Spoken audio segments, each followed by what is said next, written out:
Welcome everybody to 52 Living Ideas. This is a comprehensivist Wednesdays that we do along with the Greater Philadelphia Thinking Society. And we have two folks from Philadelphia who are going to be talking about Harry Potter and the Four Houses. The audience is about half-half. Half people have read Harry Potter and the rest of them are muggles. And what we are going to do is Evanique and Kristiane are going to make a presentation on the Four Houses. And then we are going to try to classify ourselves into houses, self-classify. Then we're going to have discussions, breakout rooms about the houses. And then we'll come back here both talking about, and then when you come back, you can ask about the houses. And you can ask the question, why is Harry Potter so popular? You also can talk about why are you interested in Harry Potter? So that's the plan. So let's get started. So Evanique and Kristiane, the floor is all yours. Okay. So first things first, we're going to talk about how we got to the Harry Potter series. So I was not on the bandwagon in the beginning in the 90s. I didn't start reading Harry Potter till early 2000s. And my coworker actually introduced me to Harry Potter. And I was like, it's a children's book. Like, why would I be interested in Harry Potter? And the way she created this world, it was like, it just sounded like fun. So I picked it up, I read it, and I was hooked at the first book, Harry Potter and the Sorcerer's Stone. And what it created to me was like magic. It was like an escape after a long day work reading contracts. I took public transportation home, so it just took me out of where I was and put me into this magical place. And I think what the author did was it created a space where you belong. Like a lot of times you don't feel like you belong. And so you could find your place, you could find your fit, like you could find who to root for. And so everybody had a house that they could identify with. You know, there was this big online community. I didn't do the online community as much as some of my friends, but they created communities, they visited each other, they created close friendships. So I just thought it was just fascinating, and the world that people create for themselves, and they create a sense of belonging. So that was my introduction to Harry Potter. Kristiane? Hi, so I was introduced to Harry Potter as a child.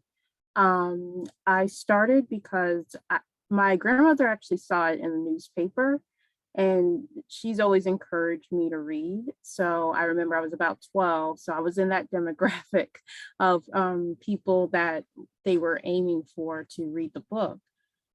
So she saw it in the newspaper, and I actually wasn't interested at first, which is weird because I've always been into like sci-fi and fantasy novels, but for some reason I wasn't interested.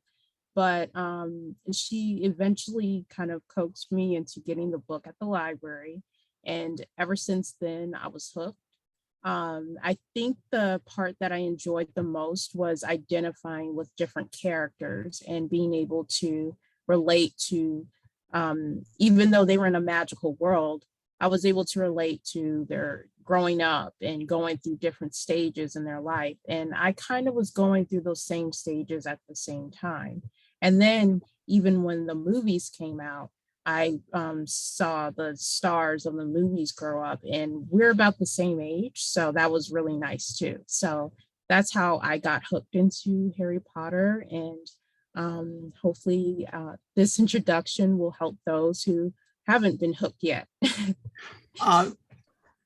Do you mind if I talk about what I got me interested in Harry Potter? Yeah. I want to hear it. Thank you. So generally, I don't get into things which are culturally popular because I'm very skeptical, because most of them tend to be fads. But something very odd happened. So I completely ignored the Harry Potter phenomena in the beginning. But then several people I knew and respected actually ended up recommending the book to me. And they were so different from each other that I say, how is it possible that these so different people are recommending this children's book to me? So I had to find out. So that's how I ended up getting it. And I got hooked. But then the killer was my niece got interested in reading it.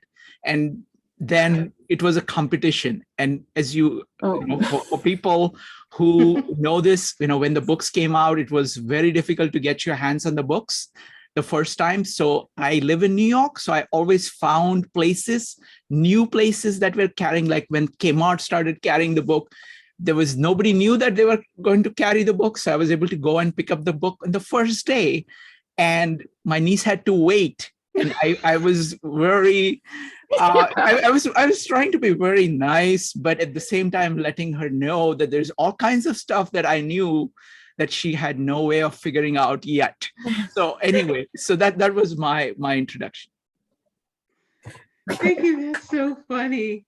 Oh my gosh. I thought you were going to say, oh, I brought the book for her. No, I love that though. That would so be me. So I'm going to share my screen. I'm going to start off with the presentation. So this will be good for people who haven't read Harry Potter, and for people who have read it and it's been a while, it'll be a good refresher. So I'm going to go into the presentation.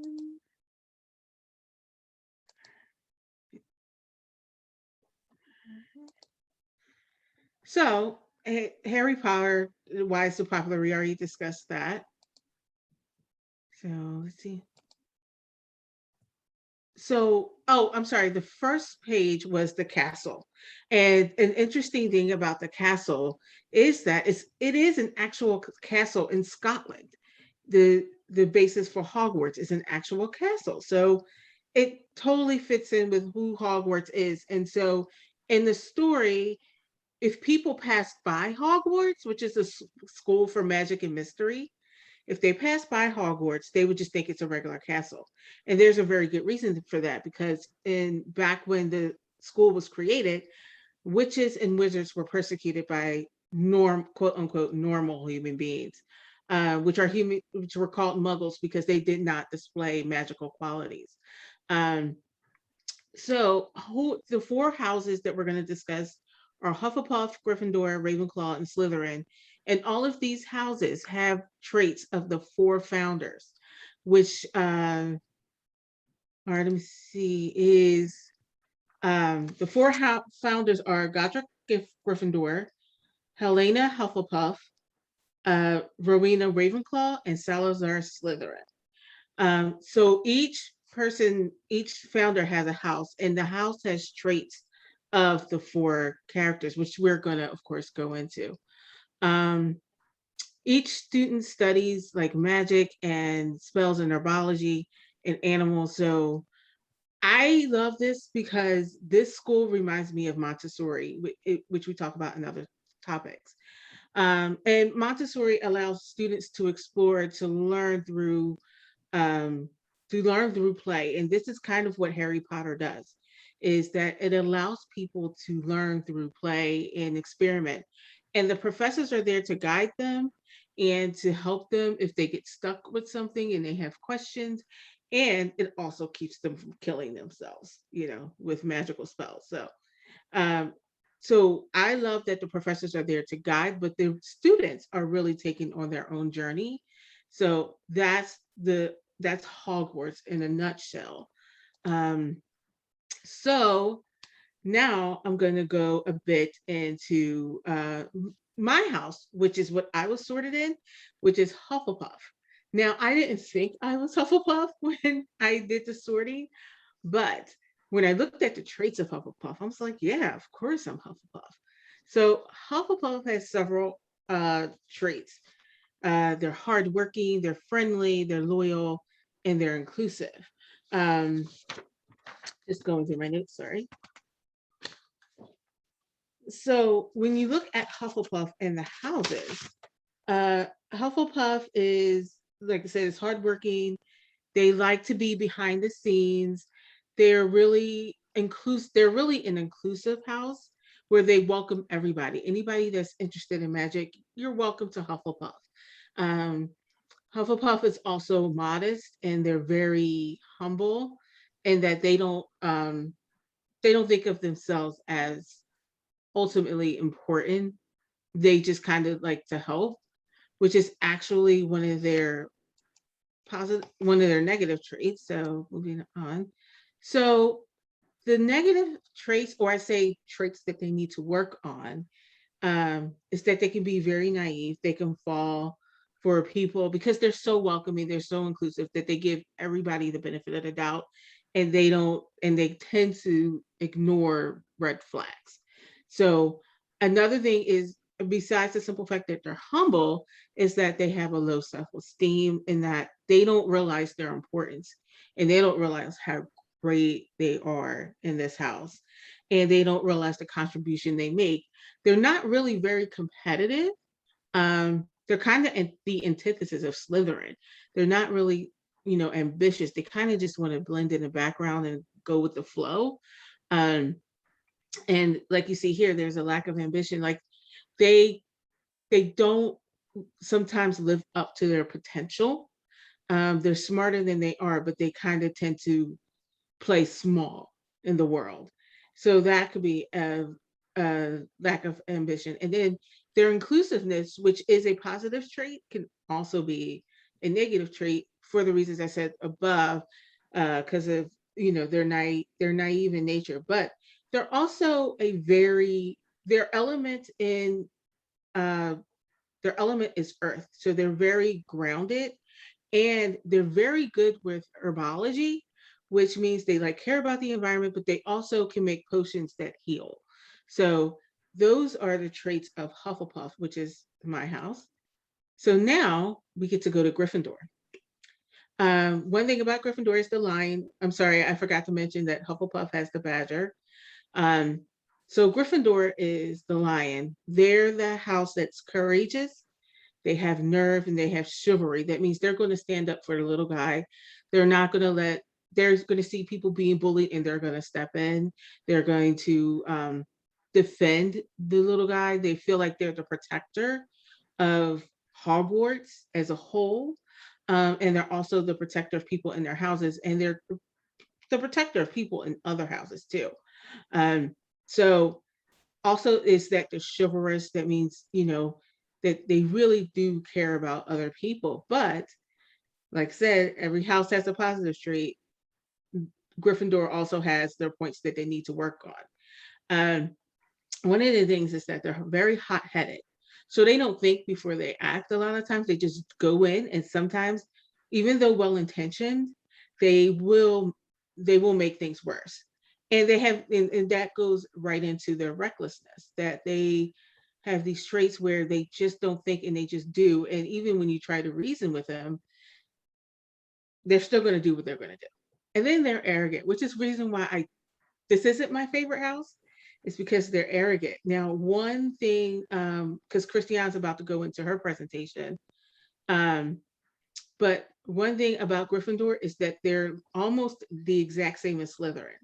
And there is a reason why, because the founders were best friends. Godric Gryffindor and Salazar Slytherin were best friends before the split. And the reason why there was a split is because Slytherin felt like only purebloods should be in Hogwarts. That means you were born of a witch and a wizard. So that's why you see arrogance here as their negative trait. It's also a trait of Slytherin. But these two are very similar houses in a lot of ways. So with that being said, I'm done with my presentation. And now, Kristiane, I'm going to bring up your presentation. All right, thanks.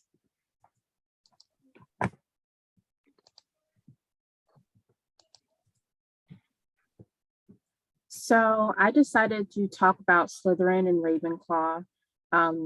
And I wanted to start off with first giving a little bit of an introduction on both of the founders that represent them. And then I'll get into the negative and positive traits that each of them have. So for the first house that I wanted to talk about was Ravenclaw, which you see on the right. And that one has the founder, Rowena Ravenclaw. She was very prideful and she loved intellect and wisdom and wit. So she was actually, let me see. So she was actually born sometime in the 10th century, and that was in Scotland. And she was born or married into the Ravenclaw family, and she was actually friends with Helga Hufflepuff. So that was a really great friendship between them. And I think the reason why they had that good friendship was because Helga Hufflepuff was very inclusive and kind and nice. And I think that in some ways it kind of balanced out Rowena Ravenclaw's personality of being a bit more prideful in her intellect. So you can go on to the next one. So with Rowena Ravenclaw, some of these traits are actually displayed by herself, which is the creative, the unusual, witty, intellectual, which these are the unique traits that she looked out for in some of her students. And if you see the two different colors that are displayed on the presentation is blue and bronze. So the blue is supposed to represent the sky and the bronze represents the coloring of the eagle, which is actually the symbol or the mascot of the Ravenclaw House. And this actually all correlates together because Ravenclaw House is actually, I guess you could say, it's represented by air. And another tidbit about this house is that many of the students there would be characterized as very oblivious and judgmental. So the obliviousness is probably because a lot of them were very absorbed in their work. They were kind of the mad scientists or the inventors of the houses. So they had a lot of different characters in the books. If you read them, you can recognize Luna Lovegood, or Gilderoy Lockhart. They're two characters that kind of exemplify Ravenclaw, even though they're completely different because of their obliviousness. And there is a sense of judgmentalness. And that judgmentalness probably exemplifies how much that they pride themselves on their intellect. So they judge others who are not as intellectual or witty as they are. So those are a couple of things that they should work on. You can go to the next screen. So for Slytherin, like Evanique brought up, Salazar Slytherin and Godric Gryffindor were actually best friends before their falling out between them. And like she was saying that they're both arrogant, and this is one of the reasons why they probably got along pretty well, sadly. But at the same time, there are good traits for Slytherin. They were very cunning, they're very ambitious and strategic. This was really good actually in the books because some of the Slytherin characters used those traits to help out in the big war between the two sides. But they do have some bad traits, which is manipulative. They were able to manipulate people in conversations. I actually believe that this is kind of a little bit of a spin of the strategic trait that they have as well, because they have a strategic mindset, they always know how to utilize different tactics in different environments. So in their social environments, they were able to learn to manipulate people, but they were also sneaky and selfish, which was exemplified by certain characters in the book. A couple of people I'll name is Severus Snape. I think he really exemplifies what a Slytherin is, and Draco Malfoy as well. So if you get a chance to reread the books or get a chance to dive into the books for the first time, you can keep a couple of those characters in mind. So Salazar Slytherin, just a little bit about the house before I end my part.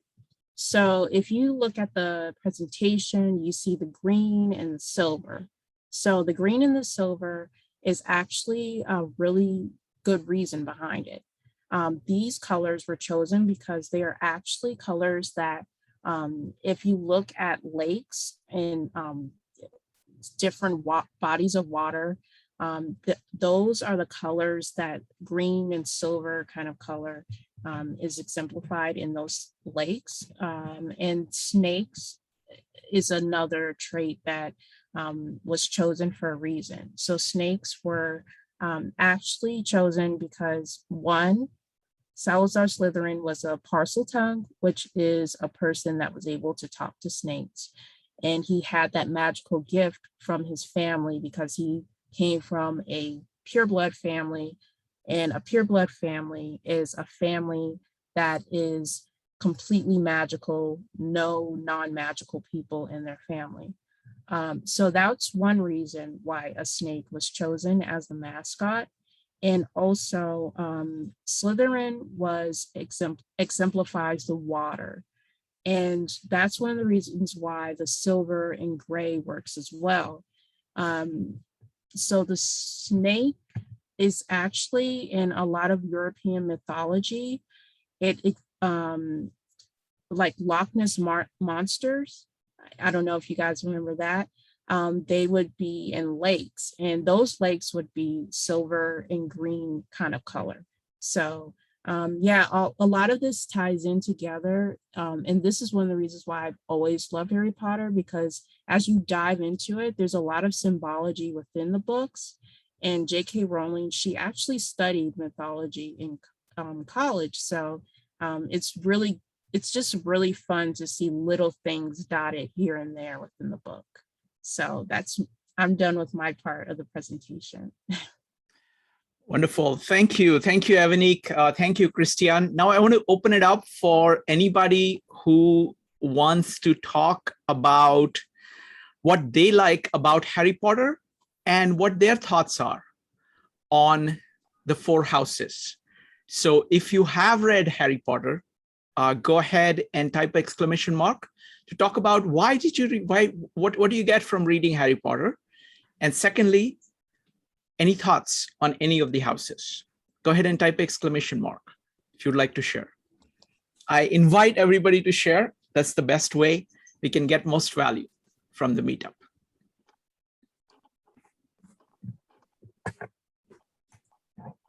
All right, let's see who'd like to go next. Anton, go ahead and unmute yourself. Okay. I don't know how much of Harry Potter I do. So I read the first 3, so that's a decent amount. But yeah, I was in middle school at that time, so I'm younger. But I think what attracted me, I was already kind of interested in the idea of reading a fantasy novel anyway, because like I think one of the presenters said that they're already interested in sci-fi and fantasy. And I was, and still am myself anyway, just as a genre. It doesn't even have to be just with books. But Harry Potter became so popular, and I wasn't first to jump on the bandwagon, that eventually I was like a lot of things, like, okay, so why is this so popular? Maybe why don't I read it myself and see if I enjoy it?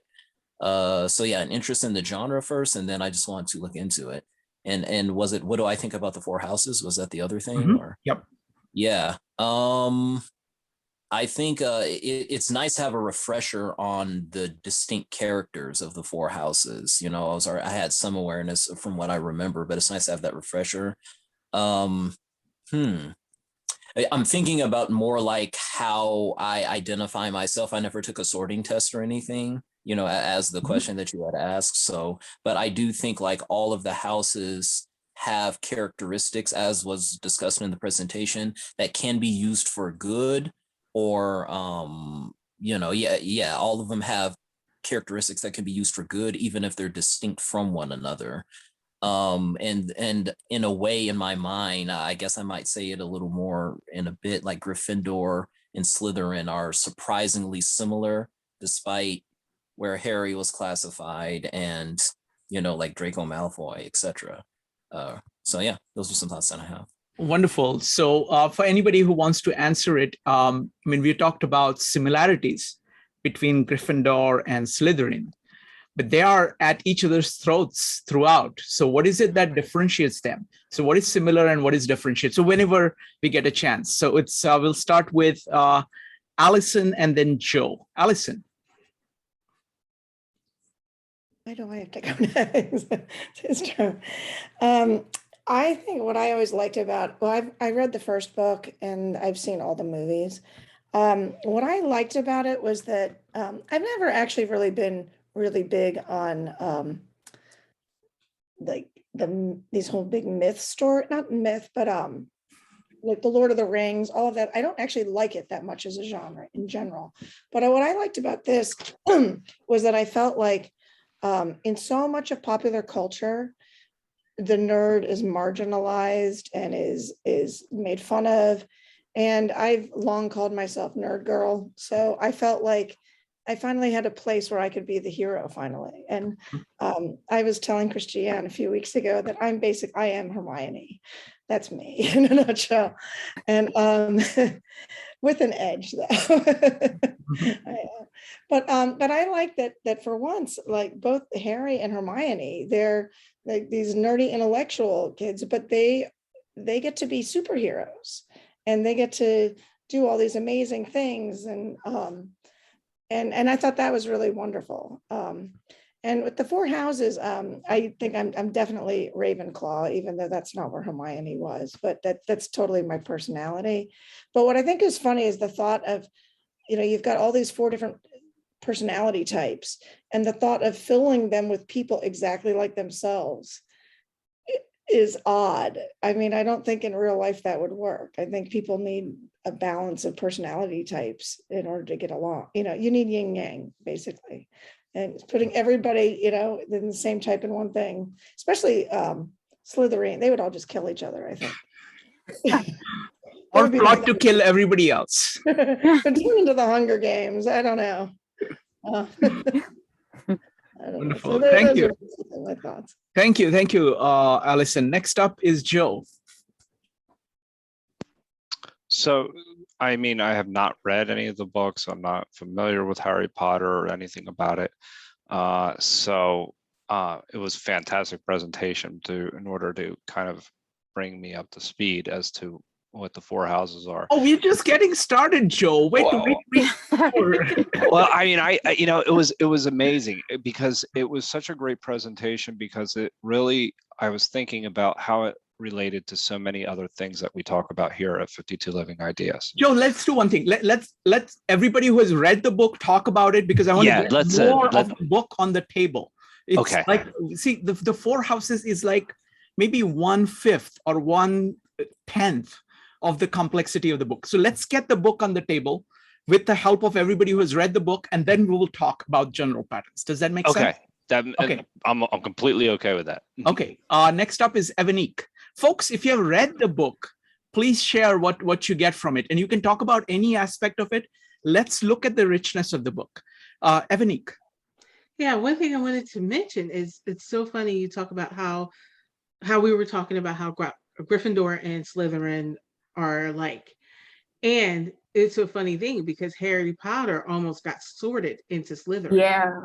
And in this sorting practice, in the sorting hat, it's like the sorting hat basically says, I think I see some Slytherin in you. And Harry Potter was begging, no, please not Slytherin. Please not Slytherin. And so the sorting hat basically lets him go into Gryffindor. And the reason why Harry Potter is kind of both is because of what happened to him as a baby.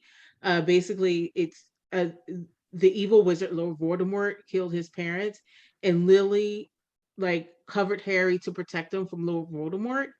And so the love of Lily saved Harry Potter. Like Voldemort could not kill him. And so, but as a result, he kind of took on part of Lord Voldemort. So Harry had those personalities. And if you look at his dad, James Potter was kind of a jerk. So he was kind of like, even though he was in Gryffindor, that's where that you really saw that arrogance throughout the movies and the book. James Potter was kind of a jerk and a bully. So you kind of can see that. So I think one of the things is that, and I wanted to bring up, is I think you make the choice in a sense. Like, it's not so much that the sorting hat chooses for you, as it's as if you make a choice into what house you belong. So I just wanted to bring that up. And just one quick thing is like, yeah, I agree with Allison. You can see yourself through the 4 houses. Definitely. Like I could identify with some of the traits in every single house. But I think it's kind of like who your type is. Like, you kind of drawn to people who are you get along with. I think that's the kind of the sorting hat. It's like you're drawn to people that you get along with. So just to add that part. Wonderful. So let's look at all these 4 houses together. So first question is, what is common to Gryffindor and Slytherin, and what's different? The thing that I see common is that both of them are ambitious and they are trying to do something. Okay. The heart of Gryffindor is courage, but it is pointed towards value for everybody and what is just. But the core of it is courage. And that courage is there in Slytherin too. The ambition of wanting to do something is there. But Slytherin is more about, it's like power hungry. And they're trying to use their ambition to achieve power over other people. Whereas the Gryffindor seems to be having this ambition focused on achieving good for everybody. That's the similarity and differences I see between the two. What do you guys think? Anybody is welcome to jump in on this. Okay, go ahead, Evanique or Kristiane. Yeah, I would agree with that. Well, before I get into that, I did want to say, Allison, so Hermione Granger was actually between those 2 houses, Gryffindor and Ravenclaw. So she's another one that kind of was a mix of 2 houses, but she ended up in Gryffindor. So yeah, but when you were talking about like Slytherin and Gryffindor, one thing that I noticed is, even though they are different, but I think they're both, like, because of their arrogance and their belief in their group being the best, you can see that a lot in the books, like the way that they really are. I guess you could say they're very centered on their group. Like, they're not really caring about what's going on in the other groups. So in the books, you can see that a lot of times there was a much more mixture of the different houses. But Slytherin and Gryffindor, it seemed like they were a bit more exclusive towards each other. They didn't really hang out with as many different, like, people from other houses. So that was something that I noticed. I probably should reread the books. There's probably so much more, but that was something that came to mind for me. Wonderful. Evanique, any comments? Yeah, I think with Gryffindor and Slytherin, I think they're so much alike, and that's why they butt heads all the time. Because if you notice, Slytherin really didn't mess with any other house besides Gryffindor.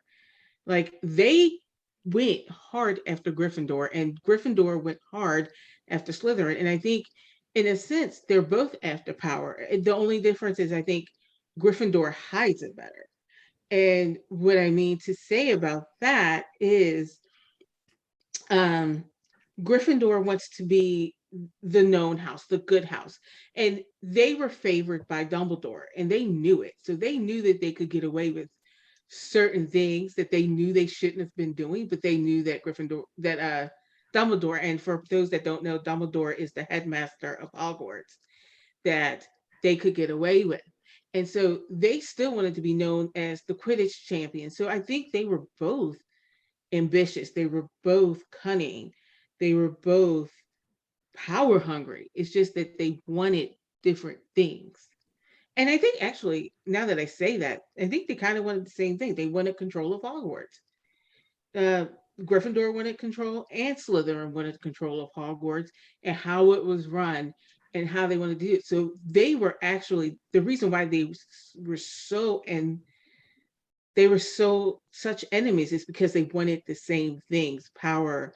They wanted this prestige. So, But then yeah, what so was the that's why they difference both. between? But then what was the difference between them? One was that I think the obvious one is that Slytherin was pureblood, which is kind of ironic because Lord Voldemort was not a pureblood.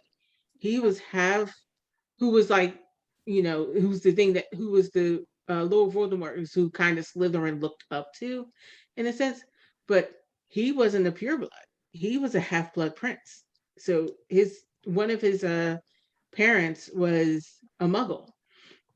So I thought that was interesting, but I think that's the big difference is that one was more inclusive, which is Gryffindor, and one was just purely we want pure bloods only, and that was Slytherin. So I think those are the two. That's like the obvious major difference. Wonderful. So then let's look at this pair of houses and compare them to the other two. You rightly said that these two were at each other's throats. The other two, not so much. So what is it that distinguished Gryffindor and Slytherin on one side as opposed to the other two? I'll go first. Go ahead. What's so funny? I noticed when we were talking and Kristiane was talking in her presentation is that the two males were best friends and the two females were best friends. Yeah. And I think it's that masculine and feminine energy. And that like Ravenclaw was the female Slytherin in a sense. And Hufflepuff is the female of Gryffindor. And I think they got along. I think they were both kind of background people, but I think Ravenclaw was the more intellectual house. And that and I use Luna Lovegood as an example, is that she appeared to be clueless. And she was kind of this annoying girl. And then she turned into this lovely woman that knew everything that was going on. Like you couldn't get anything past her. So I think Ravenclaw is kind of like the observers. They're in the background looking, like surveying everything. They're not worried about the Quidditch competition. They could really care less about that. I think Hufflepuff is kind of the background where they're just making sure that everything goes okay. Like they're making sure that, that they're inclusive, that they have a strong moral code.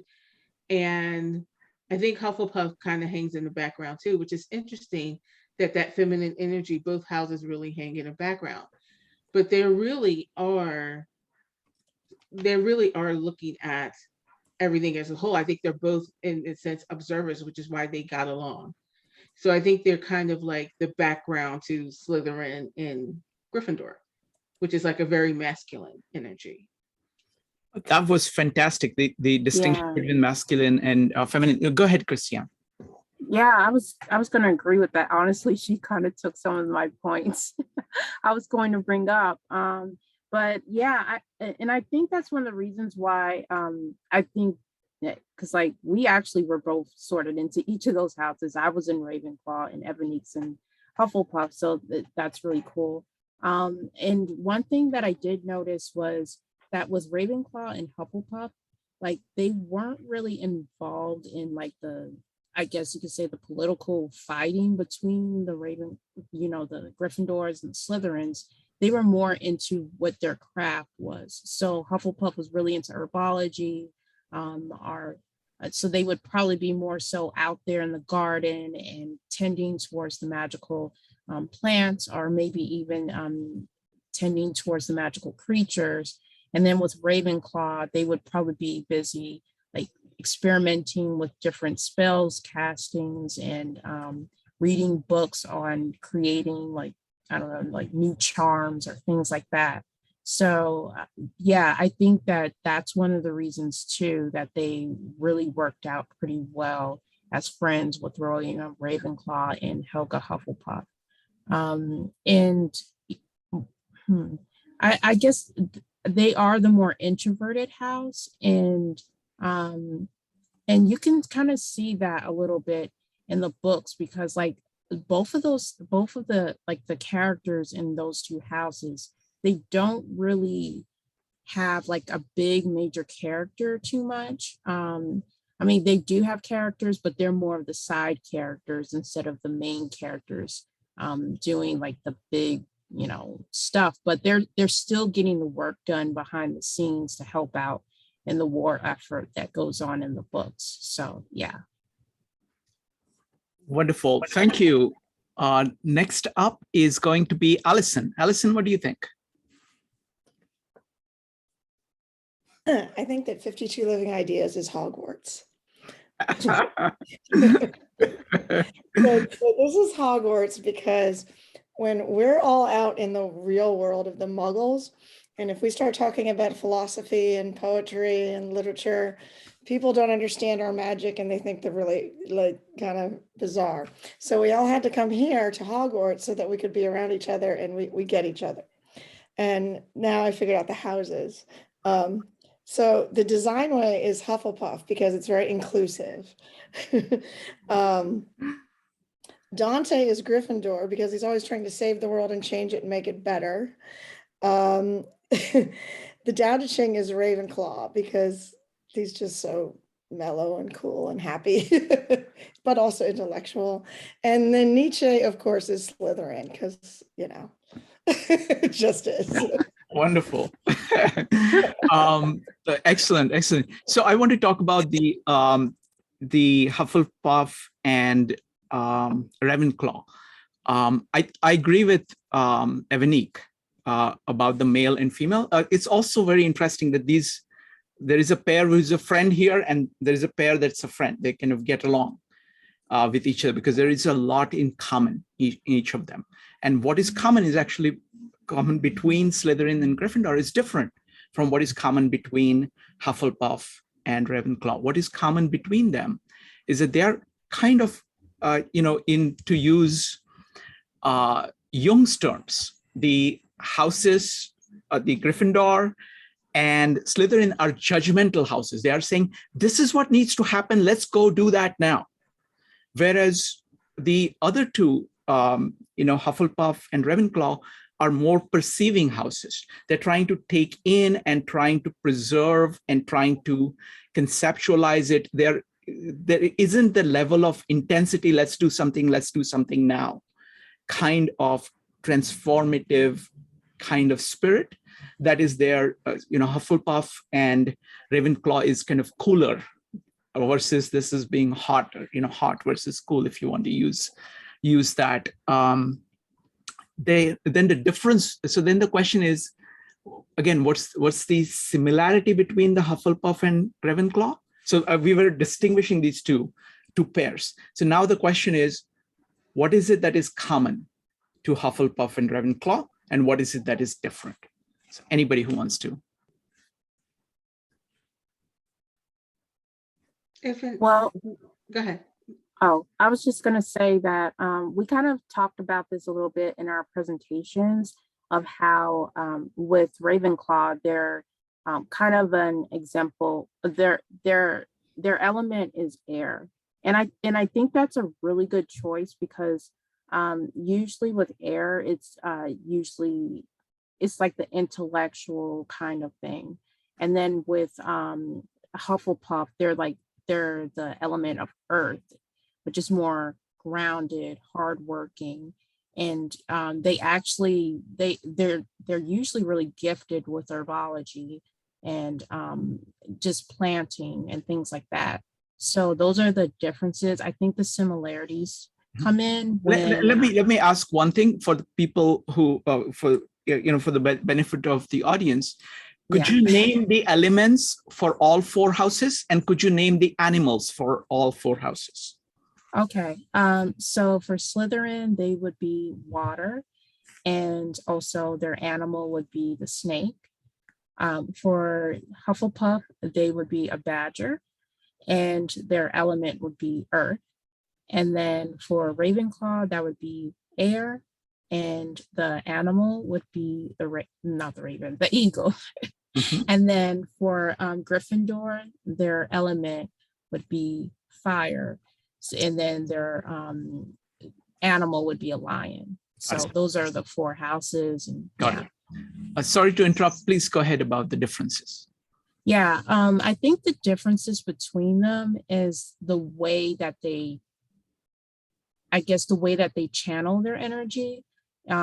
Because like I was saying before, like with Ravenclaw, they're much more into constantly learning and innovation and creating something new. But with Hufflepuff, it seems like they're more into conserving and healing or dealing, like, because I know I was reading about Hufflepuff where a lot of them are really good with like healing potions or things like that because of their I guess you could say like their focus on healing and growing things in herbology. So those are the slight similarities that I see between the two. Wonderful. Evanique, would you like to answer that question? What is the similarities and differences between Hufflepuff and Ravenclaw? Yeah, Kristiane covered a lot. So I think one of the things is that they're both intellectual houses in different ways. So when I think Ravenclaw, I think they're more into their studies, like they're more into books. And I think, Kristiane talked about, that Ravenclaw can be very judgmental and that they're the most intellectual house, and they very well may be. I think with Hufflepuff, I think their intellect is, like Kristiane said, it's into earth, it's into herbology and animals and like things, magical creatures of the earth and magical potions. And so there's a different type of study, there's a different type of intellect. I think one thing about why I think also that Hufflepuff and Ravenclaw are friends, and the reason why is because like Hufflepuff is very loyal. Like they're very loyal to people, almost loyal to a fault. But they're very loyal. They're very hardworking. They're very inclusive, and I think I would say they're the friendly house. They're the house that everybody kind of like. If you have a problem with Hufflepuff, there's a problem, because they don't really do anything to anybody. It's like that kid in school that really doesn't bother anybody. That's kind of like friendly with everybody. It's like, how do you have beef with that friend?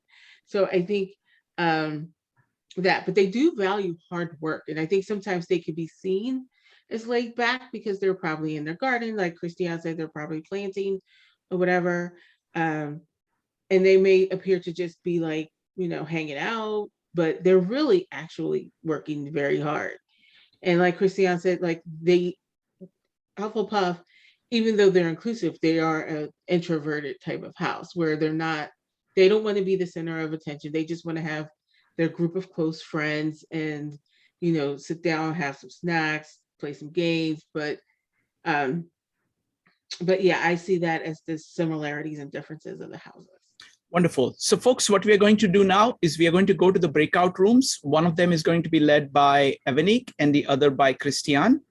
And you know what, I'll make it so that you can switch between the rooms.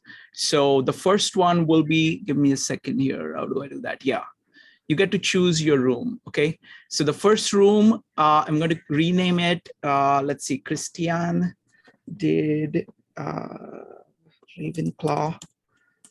Okay, Ravenclaw and Slytherin. So one of the rooms is going to be to discuss Ravenclaw and Slytherins. And the other one is to discuss Hufflepuff and Gryffindor. Okay, so you can choose the room and you can go between the rooms if you wish. I'm going to put you initially in some room and then you can go ahead and actually, you know what, I'll let you choose. So give me a second here, automatically move, no, allow participants. Okay. All right, so you can go ahead and choose the room. Okay, you just like the hat makes the choice. of which house you're in, you get to make the choice which house you want to discuss. Except that I'm going to request Evanique to go to the Hufflepuff and Gryffindor room and the other way for Kristiane, so they can quarterback that. And we're going to run this for about 20-25 minutes. Folks, even if you're not familiar with Harry Potter, go ahead and discuss and see the idea of having these 4 houses. This idea of 4 elements, 4 houses, different animals, different psychological functions, different colors, are ways of thinking about human beings that are very broad and have been around for a long time. And what Harry Potter is doing is that they are using these common patterns, mythological patterns that have been around for a long time, and leveraging that. And that's why it speaks to people. So go ahead and discuss it at whatever level you want in the breakout rooms. Again, you can go ahead and select your room, and then you can switch the room anytime you want. And then when you come back, ask any question that you have. Ask the best question. Even if you don't know anything about Harry Potter, you're welcome to ask any question. We'll collect all the questions and we will go through all the questions. All right. And even if you know Harry Potter, you can ask a very advanced question that people not knowing Harry Potter will not be able to understand even a single word. Okay. You're welcome to do that. All right. So starting the breakout rooms now. Welcome back, folks. Welcome back. All right. Okay, so now for questions. Let's take any questions. So any question is fair game. Doesn't matter whether you are very familiar with Harry Potter or not. Love to hear what your questions are, biggest questions about Harry Potter. They can be very, very specific part of the book, or they could be just general question. From somebody who doesn't, who is not familiar with the book. So just go ahead and type exclamation mark. The first person to get to ask the question is Joe, because he started volunteer to speak something and I interrupted him. Go ahead, Joe. Tala and Kuko first, because I'm trying to think of a question. Okay. All right, I got a question. How does this relate to Carl Jung's psychological functions? Wonderful. Carl Jung's psychological functions. Excellent. Next up is Tawhed. I don't know how to pronounce it. Can you help me? You'll need to unmute yourself. Yep, that's correct, Srikant. That's Tawhed. Tawhed, yes. Yeah. Go ahead. Not actually a question, but more like a thought. When I was talking in the other group about the thought we will do later on. If you can formulate it as a question, so people can also give more thought to whatever you're saying. What with our format is that we collect all the questions, and then everybody gets to express their thoughts. So try to formulate it in the form of a question. Go ahead. So, I mean, the question that popped up in my head is like, definitely, I see a lot of similarities of all these houses and Myers-Briggs personality test. Wonderful. Now, did anybody read any other books or any other authors who kind of like build up their fictions based on different personality types? Is there any other book like that? Yeah. Wonderful. Excellent. Excellent. So I will make it broader of saying, let's look at all kinds of ways in which people have divided personality types. This is just one way of using personality types. How does this way compare with all the other ways of dividing personality types? All right. Who else would like to pose a question? Don't be shy. Go ahead and pose questions. What about Evanique and Kristiane? Do you guys have questions that you would like to put on the table? I have a question for those people who did not read Harry Potter. What house did you see yourself in? Okay. All right. So what house do you see yourself in? You can go ahead and type in your answers in the chat if you would like, whether you have read Harry Potter or not. If you want to put the house that you most identify with. Next up is H, Hufflepuff. Okay. All right, folks, go ahead and any more questions?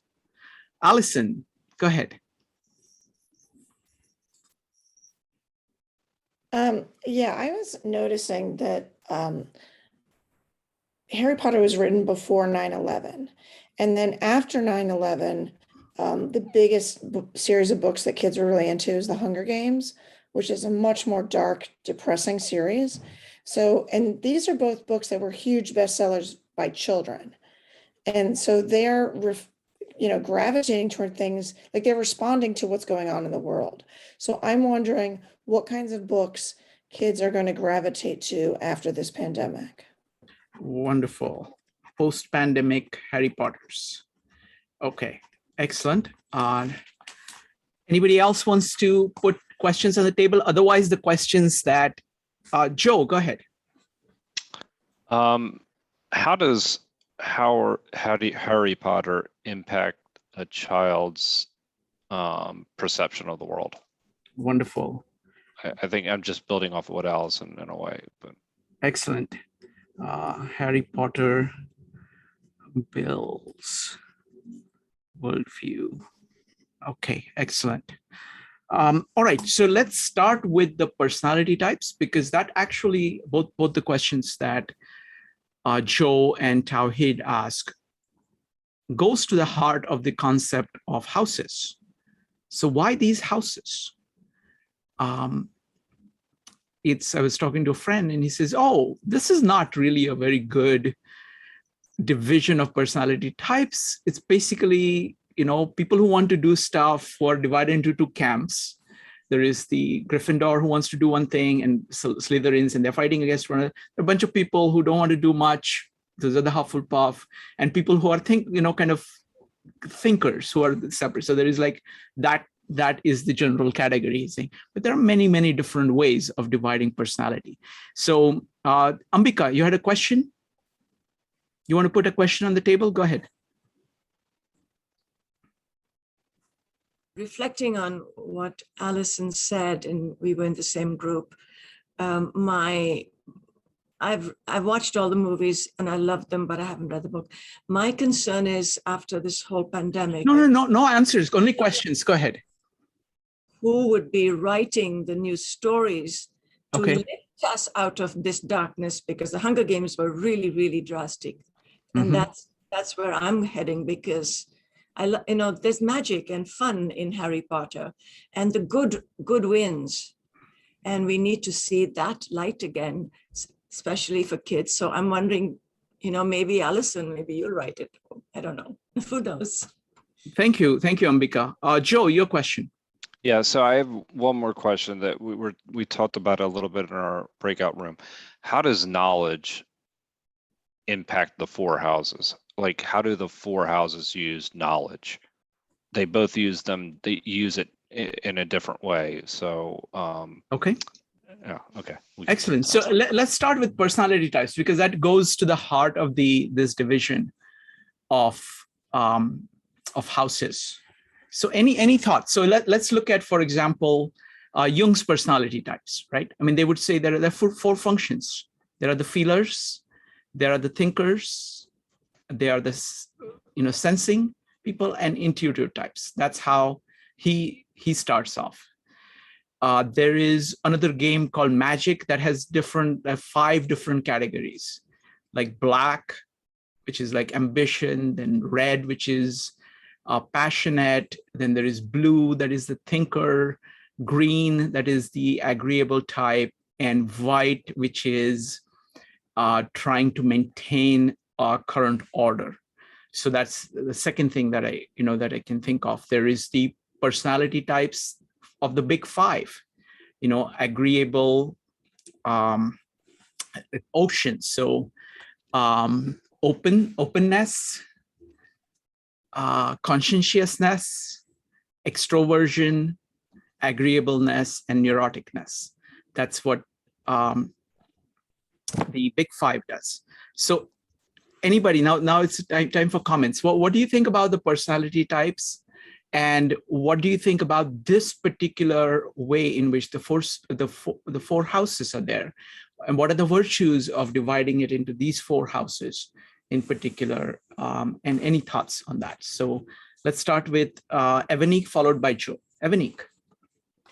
Yeah, I think the personality types definitely played a part in this whole book. And I think the feeling one, I think, would be Hufflepuff. I think they're the more of the feelers, sensitive. The thinkers, I think, are Ravenclaw. I think because they want not. Joe brought up a really good point, is that Ravenclaw wants knowledge for knowledge's sake. I think intuitive, I would actually say it's Slytherin. And the reason why I say that is because they're the manipulative ones in a sense. So you have to be intuitive in order to know how to effectively do that. And I think the other one was judgmental. I think that's Gryffindor. They have this strong presence of right, and that they're right, and that if you disagree with them, then you're wrong.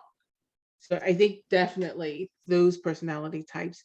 I think for the magic, that is a little.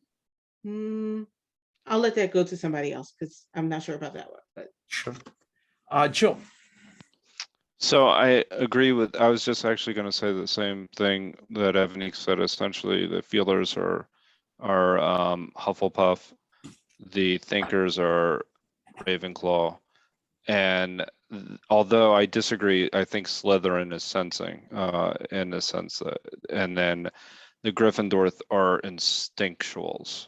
Or that so that they're going on instincts. They're courageous. There's something that they're doing that is something natural, but they're not thinking about it.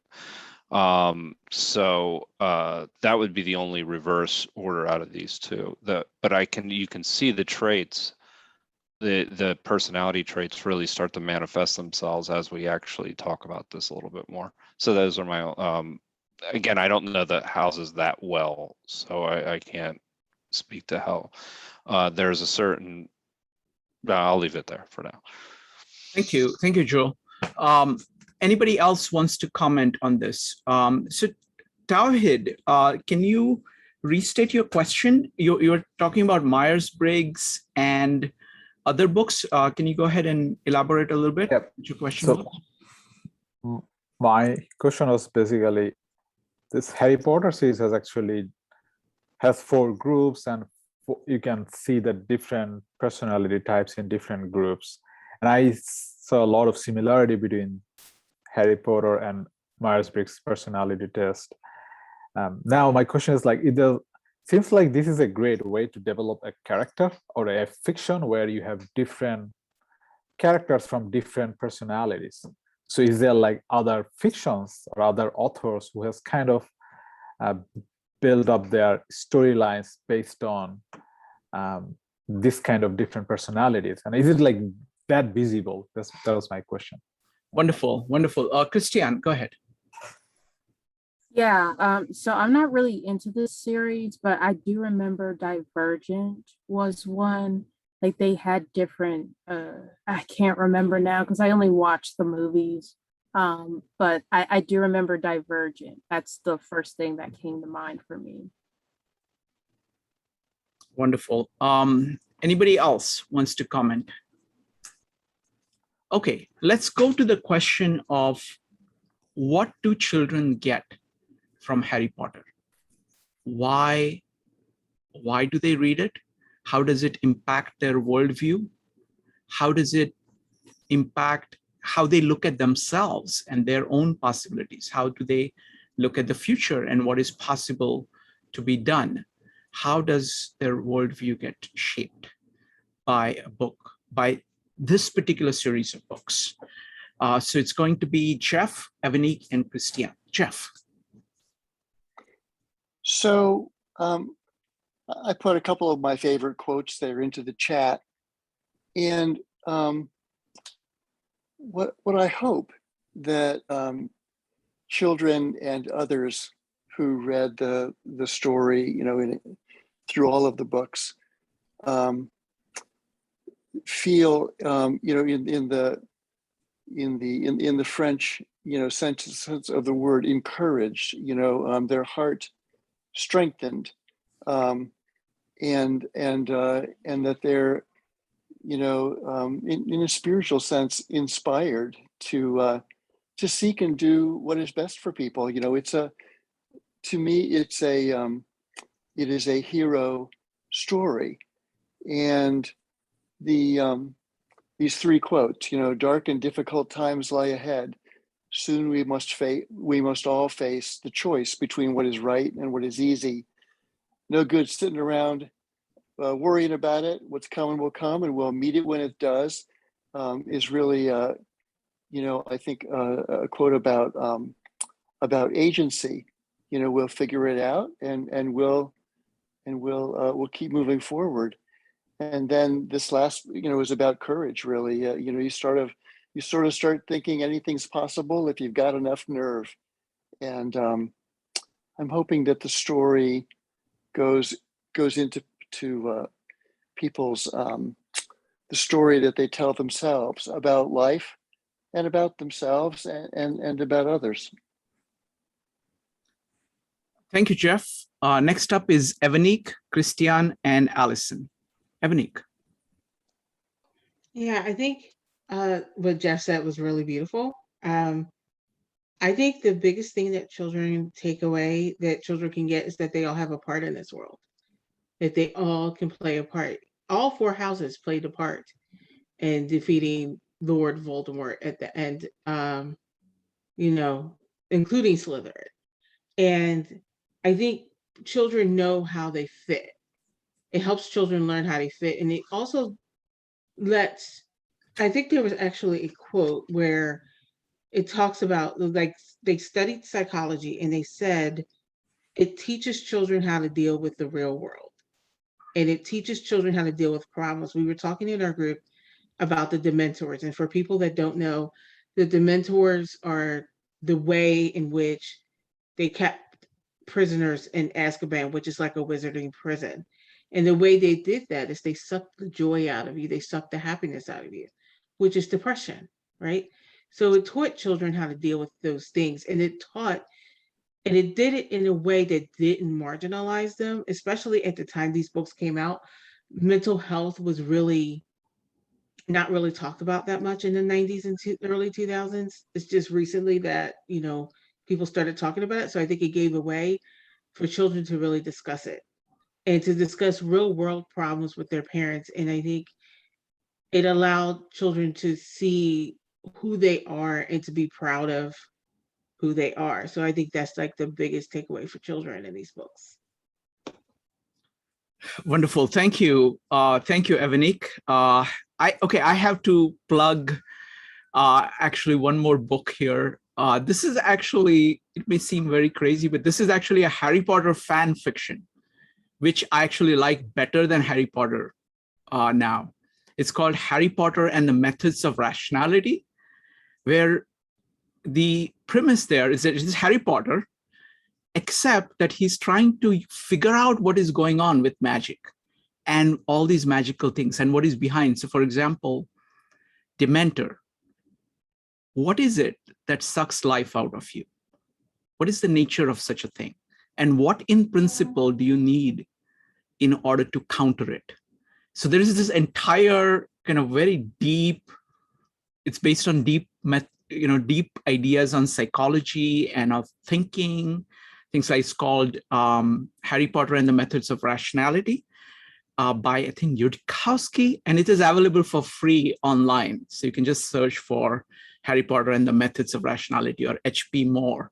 And it's really, really fascinating. But when Evanique talked about Dementors, this is kind of taking it to a new level of actually figuring out what is going on in the minds of people and trying to speak that out.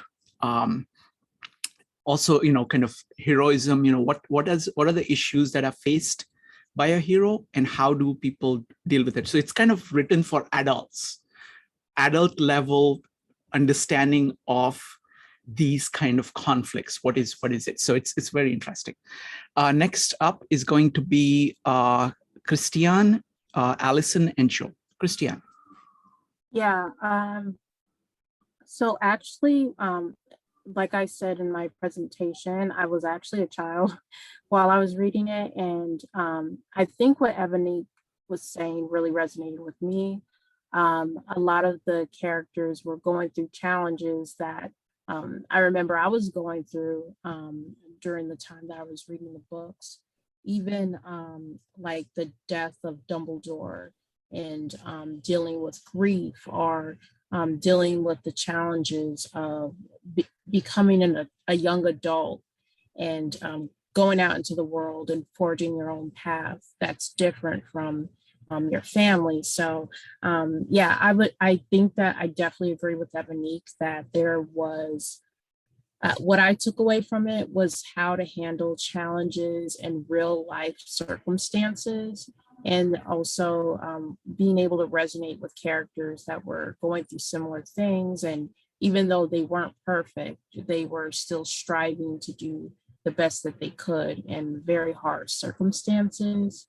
And another thing I did take away, and I think Jeff really displayed this really well, was the type of mindset that you're going to need in order to face life challenges, to be able to deal with a really troubled world of imperfect people, but also remembering the beauty within the world as well. So yeah, I think that's what children take away from this. And I'm hoping that there'll be more series out there for future generations. Wonderful. Thank you, Kristiane. Next up is Allison, followed by Joe. Allison. I had a children's literature class in grad school, and I remember the professor said that in really good children's literature, the first thing you do is you eliminate the grown-ups so that you get to watch the children deal with things on their own. And there are some grown-ups at Hogwarts, but they don't play a very big role. Really, the kids are dealing with everything on their own. And so I think what kids like about it is that they get to feel powerful. They get to feel like they can accomplish things. But I think that there's a reason that fantasy is so popular with children, more so with children than adults, because it gives them a safe place to work out all the emotions that they're dealing with. Like all of those, Hansel and Gretel, all of those things are basically dealing with the same idea. But I think this really does, by having these magical abilities, and it gives them a sense of power when most children don't really feel much power in their lives. They don't have much control over anything at all that they do. So it gives them that feeling that they can conquer whatever they're dealing with. And sometimes I think as adults, we like to think that all children are having these happy little lives, but some children are, but some children are living really traumatized lives. And books like this help them to escape it, but also to learn how to deal with those challenges in their lives. Wonderful. Thank you. Thank you, Allison. Next up is Joe. Yeah, I think that, and again, I have not seen the movies, but what you can see in the Four Houses is that if you're a kid and you're reading this, that you could say, I belong there. And that's something that's really important, because sometimes kids don't know where they belong and they're figuring it out. And sometimes they don't feel like they belong.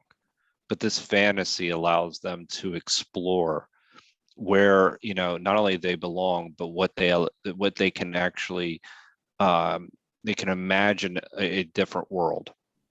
And they can imagine a different world than they're in at that particular moment. And it provides a kid with a place to go. And so you start to read. Then the interesting part about it is that the reality that is associated with all the houses. So as you grow up and you're starting to read about that, it still resonates. It resonates with you, and you're starting to find out about yourself. But you could say, you know what, that's just like me. And that's just, that house is whatever the personality is. That's how I am. I'm courageous in these particular circumstances, and I just do what I do. And that's so I'm Gryffindor. I love learning for learning.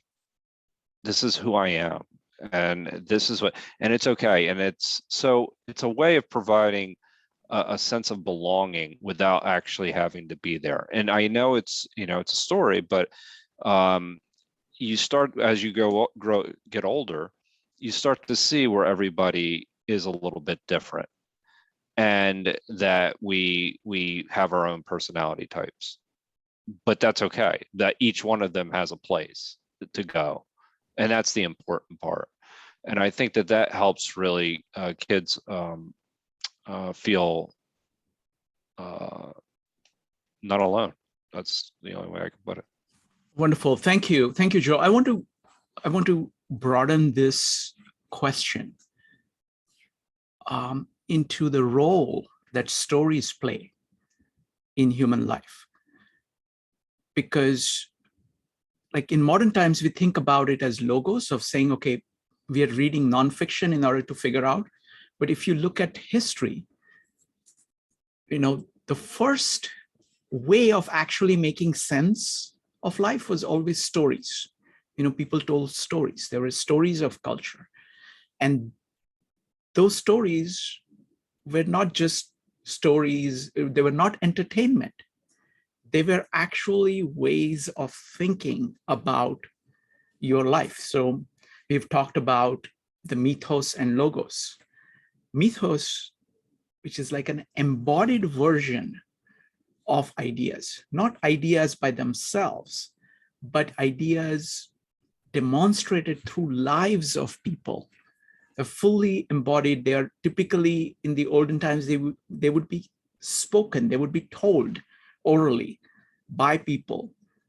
And that served as inspiration, the food for thought, the reflective basis with which people interacted. This was true as part of religions, great literature, and it has always served a crucial part. So Harry Potter as a story is part of that tradition and it is not a minor issue. It is, people think of fiction as entertainment, but great fiction at its root is not about entertainment. It is about reflecting on the nature of life and using that as an inspiration, as a beacon, as a sounding board to shape your life. And that is why these books are as popular as they are. The literature has always been popular. We've been talking about Dante. We're discussing Dante 700 years after he's gone. And that's the power of the story. So any thoughts on that? Joe? I don't want to steal. I sound like I'm the only one talking, but I think that this is really this is kind of key, because if I went out and just laid out the facts to you about something, nobody would listen. It really has to be woven into a story that is actually believable. But not only do the facts have to be incorporated to a story sometimes to get somebody's attention, but it's also gives you an idea of what can be. Like, you start to take facts and you weave them into possibility. And I think that that's a really important point, in that you can lay out the facts for what they are, but in order to really get someone to listen, you have to be a great storyteller. And sometimes it's our imagination that we need to have first before we can get to an answer. It's almost like a hypothesis of sorts. If you think about the explanation of why you're trying to explain the unknown. So then, what is how do I explain that? And we've shown, the Bible is kind of a way of explaining the unknown, the supernatural. And I think that helps shape our cultures. That's the power of storytelling is, and it's still important even in today's world because we're so limited in how we look at the world that a story can actually spur something even greater. Excellent. I want to build on that one. I want to connect that up with the Jungian functions that we're talking about. When we are looking at facts and trying to evaluate facts, we're just engaging in thinking. What the story does is that in addition to thinking, it makes it concrete. It puts forth these concrete characters. So your sensory faculty is fully engaged. It suggests many things. So all your intuitions of the deepest ideas that you can intuit are engaged, and it engages your feelings. So it is actually a far more holistic, integrated, and concretized experience of thoughts. And that's why it is far more powerful than just a sequential thought. Next up is Evanique, Allison, and Jeff. Evanique. Yeah, going off of what Joe said, the thing that popped in my mind is Jordan Peterson and the Bible series, where he talks about why the Bible is told in stories, because he's like, you remember stories, right? And so when you see the Harry Potter series, you remember the stories. You remember what they taught you. They engage you. They make you want to read again. And I think what J.K. Rowling really does really well is she, even though it's an imaginary world and it's magical, she really does put real world experiences. Like Kristiane had mentioned, Dumbledore dying, and for Harry Potter, that was like a father dying to him. And for children that experience that, unfortunately, when they're young, they can come in and relate to that and see the grieving process. I think also J.K. Rowling makes a really good play on not everything being black and white. I think the houses are meant to be transient and that you could see yourself probably in all four houses if you really think about it. Like we all could probably see ourselves in those houses because it's transient, because it's not black and white. And you saw that in the story of Severus Snape, who was Slytherin, and Kristiane was right. He's such a great character, Slytherin, both the good and the bad, because the way it looked was that he killed Dumbledore, but he had to in order to ultimately defeat Lord Voldemort. He had his part in the story. He was kind of the part of the Order of the Phoenix that was like spying on Lord Voldemort and his cohort. So not everything is black and white. Not everybody is good or bad. Not everything is just easy like that. I think there is plenty of shades of gray, and I think J.K. Rowling does a good job of that.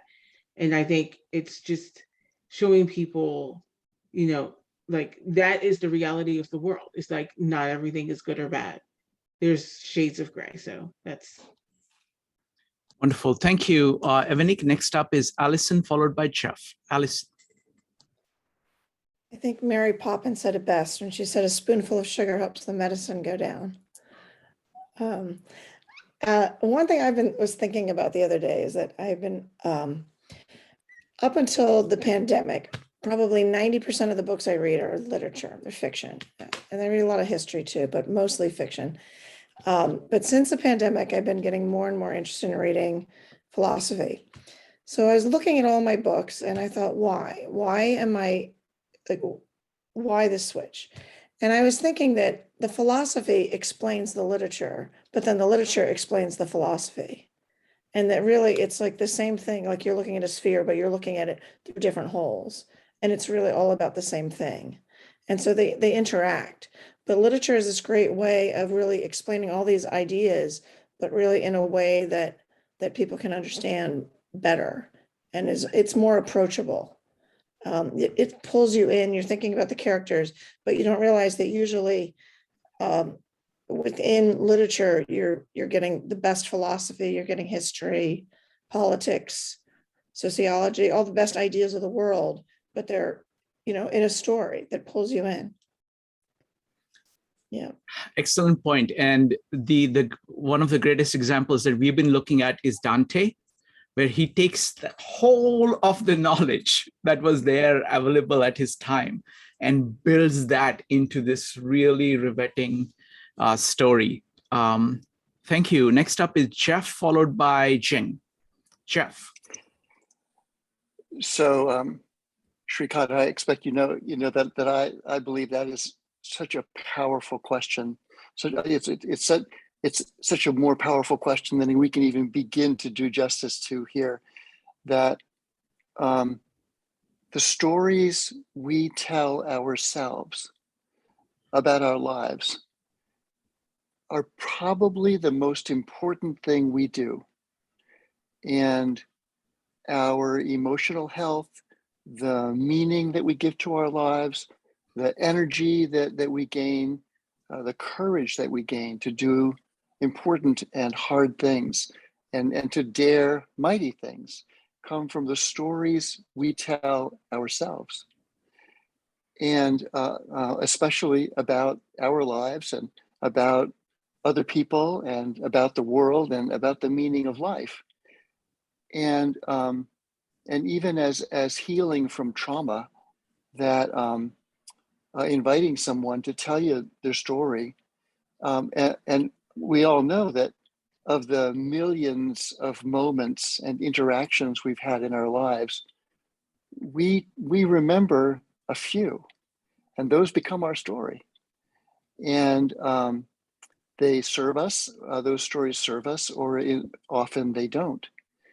And so this ability to craft encouraging and empowering stories is a great skill, not only for ourselves and our lives, but for any desire we have to serve others or dare mighty things. And so it's one of the reasons why I think in the design way, one of the most important points there is that the purpose is to serve, and then everything else flows from that. That's what that story is about. It's how can we best serve. Anyway, I'll stop there, but this is a very rich, very powerful question. Thank you. Thank you, Jeff. Next up is Jing. Yeah, quite interesting. So I just want to chime in with what Alison mentioned, because I just talked with another friend who recently started to read this novel about Gorgon, And anyway, so I mentioned to her, for some reason, I cannot read novel anymore. So I read when I was in college and younger, but somehow I think the novel is a great way to tell, get into philosophy, use very holistic way to presenting it. But it's no longer effective. Like philosophy is kind of dense, it's make you a headache sometimes, but it's like all the essence is there. Like after you read all novel already, then you don't have the patience to go through all this. You just want to get to the essence. So now I found I cannot. I was like, at a certain age, you cannot read novel anymore. So I just want to chime in. I just how I feel. I said, great. I read those novels before. I can't read novel anymore, unfortunately. So. Yeah, no, that's a very, very fascinating observation. Like Darwin was also like in his autobiography says, okay, at some point I lost the ability to read fiction.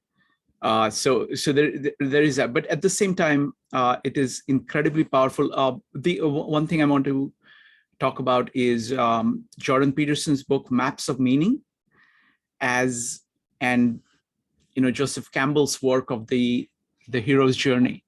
They go to the heart of it because it's like a microcosm of all human experience, of saying that you have to have a challenge, you have to leave your comfort zone in order to do something new.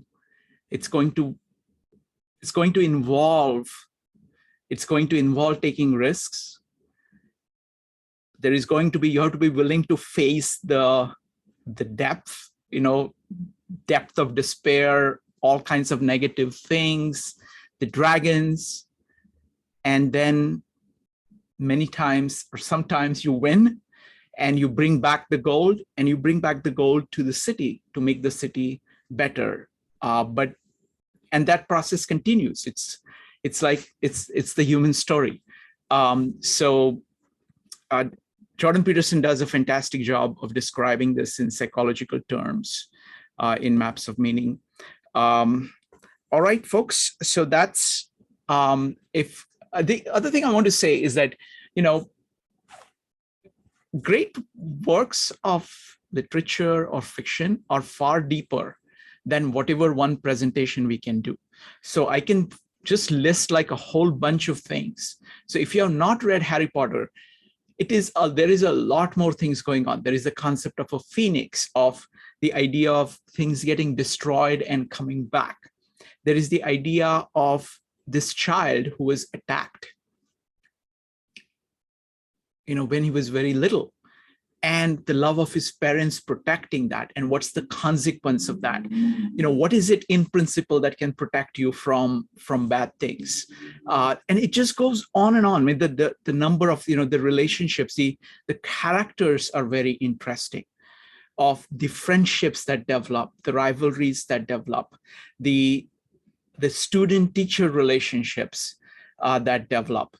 Then the other angle that we talked about with the Slytherins and the Gryffindors is the idea of relationships with non-magical people. So whether do you have a universal view, or whether you're trying to build something which is like a win-win or a win-lose thing based on a very restricted idea of what is a proper human being. So just so many different themes that come, the idea of sacrifice, the idea, all of these are dramatized through the book. So it's an incredibly rich book.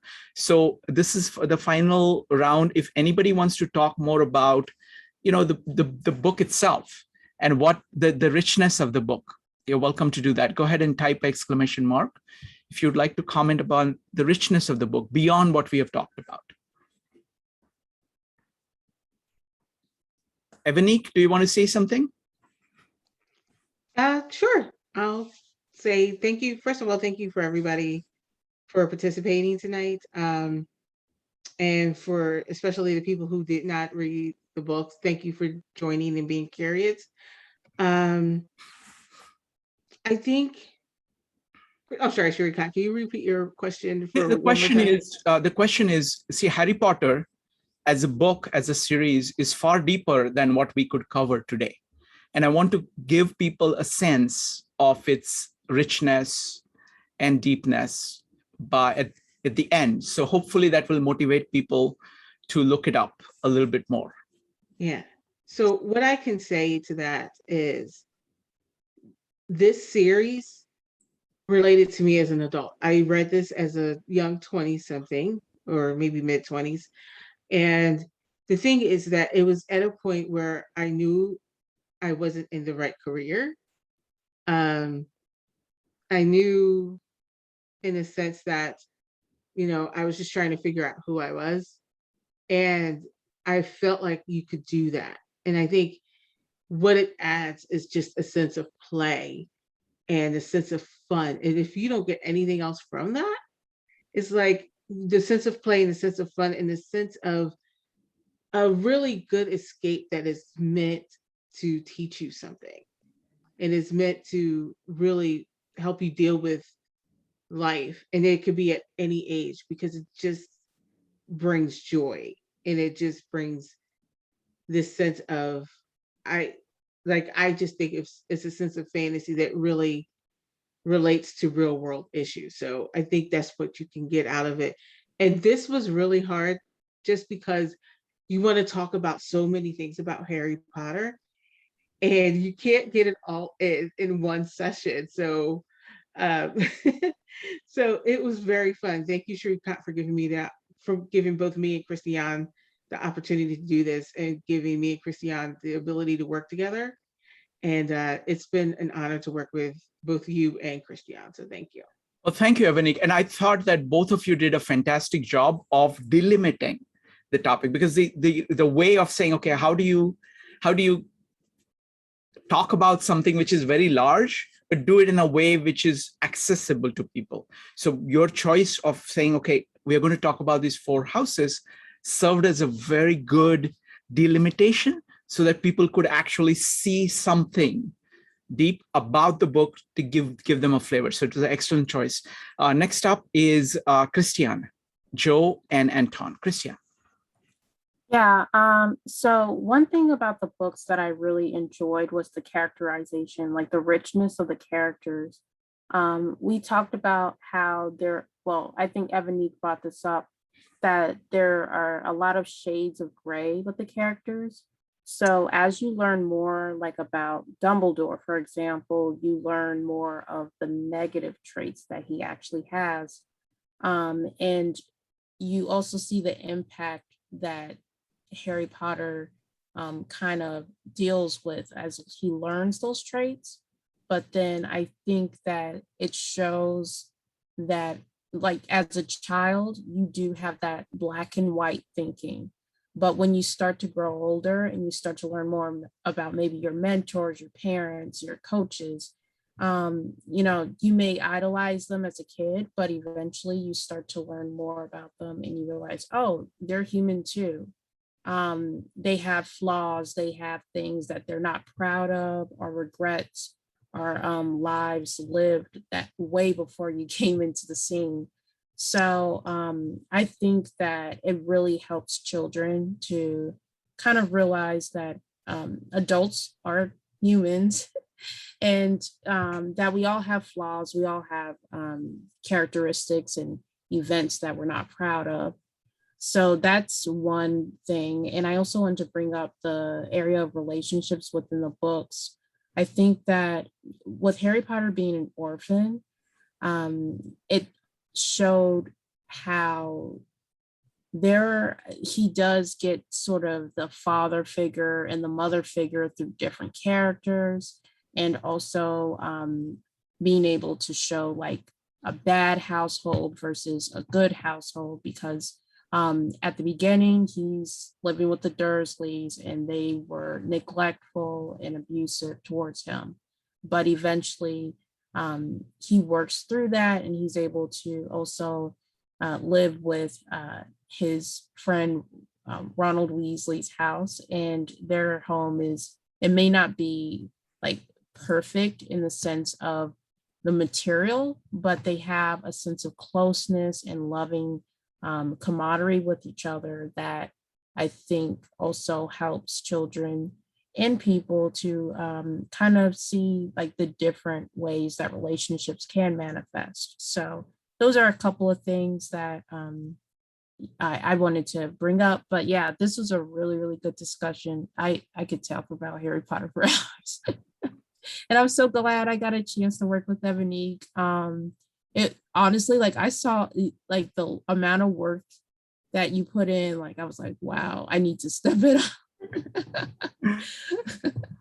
Wonderful. But yeah, this is a great discussion. Thank you, Shrikant. Thank you. So a couple of things I want to say, that the cast of characters is amazing. Just the parade of all the teachers across all the years is really fascinating. The other point that we have not really covered is the plots. I think the plots are magnificent, where things really build up. The entire world is at danger, and then there are people who are trying to fight that. It looks almost impossible. And what is the key to all of it? So it's really, really dramatic plots in addition to great characterization. Next up is Joe, followed by Anton. Joe. I had just wanted to say, thank you to Evanique and Kristiane. I mean, it was a fantastic presentation, as Shrikant had said, just making it digestible for people that hadn't read the book, making it accessible. That's a very challenging thing to do. But I also want to say, this is also, it's been a wonderful evening, and it's just really the true, it's really what comprehensivism is all about. It's comprehensivism isn't, we're studying the, Center for Digital Life, where there's really heavy topics that we're dealing with all the time. And then we're covering, stories, and what it does is you see it's just this wide range of learning and thinking that really makes this wonderful. So thank you, Evanique and Kristiane, because it really this really brightened my day, and it has me thinking about all kinds of different things as well. Like, it really has my mind going in a couple different directions. So thank you. And I think that this is really what comprehensivism is all about. Yeah, and I don't know what is there in the water of Philadelphia. There are so many great people in Philadelphia. So I always, I'm always amazed to see all these folks. And to talk more about the comprehensivism, we've got some incredible meetups. So the range that we are trying to do, and again, this is a lot of it is credit to CJ for his vision of comprehensivism that he's been doing and pursuing for years now. And the book that he's writing and the meetups that he does on a monthly basis. But in addition to that, we have got, like, next week, we have a presentation on music by Maxine and David, also from Philadelphia. And they have been marinated in music there for their entire life. And they're going to be talking about what does music at its best do for us. And so that's coming up next Wednesday. The Wednesday after that, Mike will be back, and he'll be talking about improv and comprehensivism, how you can use kind of improvisational techniques to bring in a lot more context, a lot more skills from various fields in order to focus on whatever you're doing. Then CJ will be back for a topic on epistemology, methods of thinking. And then Sanjay will be back on neuroscience and learning, understanding our brain. Next up is Anton. Yeah, this is a great conversation. I really enjoy how my mind is buzzing, like what Joe had just said from this conversation. It's an enjoyable type of play of thoughts that are happening, which ties in with actually what I was going to say. Evanique was talking about fun or play in life, and that's been something that, like, it's like an attitude or like a state of being to be in. That's become more important to me, but it can be applied in stories. So I'll just say that quickly, and there's more I could say about that, but definitely I enjoy that, and I really appreciate that comment. And also Jang or Gang, I'm not sure how to say her name, but she was talking about philosophy and literature, and I never thought about it in that way before, because I'm interested in philosophy, but I've never been, because of very limited reading, but also to some extent my interest, that academic. I've always been more casual philosophy. So I agree with her. Part of the reason why I've gotten more into it is because of how dense an academic some philosophy can be when you do read it.